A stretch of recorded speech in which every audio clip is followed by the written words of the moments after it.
Ang susunod na programa ay rated PG. Patnubay at gabay ng magulang ay kailangan sa mga batang manonood.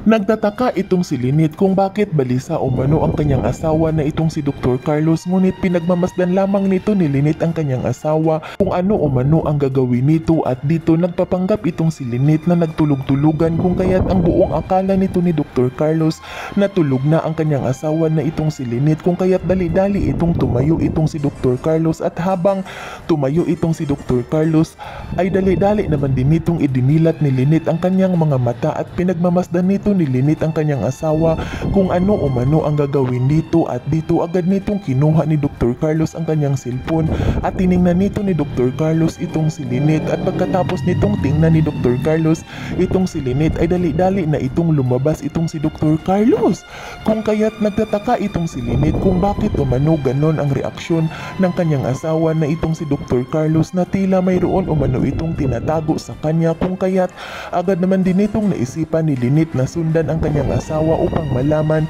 kung ano o mano ang pinagkakaabahan nito, at dito dali-dali naman din itong lumabas itong si Lynette at sinundan nito ni Lynette ang kanyang asawa na itong si Dr. Carlos, at dito agad naman din itong nagtungo itong si Dr. Carlos sa kanilang tiris, kung kaya't dahan-dahan naman din itong sinundan ni Lynette ang kanyang asawa, at ingat na ingat ito upang hindi ito malaman ng kanyang asawa na sinusundan ito ni Lynette.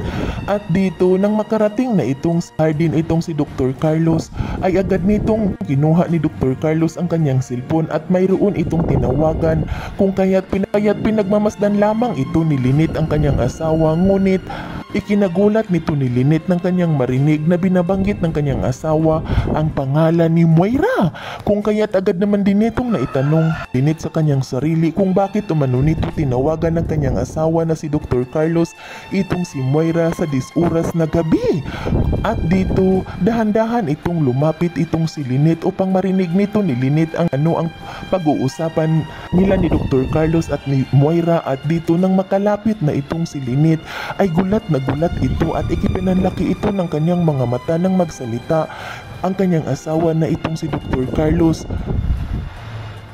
na ipapatay na umano nito ang matanda, kung kaya't agad naman din itong pagsalita itong si Lynette sa kanyang sarili kung sino umano ang ipapatay ni Dr. Carlos, at isa rin pala umano itong masamang tao. Yan ay ating aabangan sa susunod pa na pangyayari sa kaganapang ito ng abot kamay na pangarap.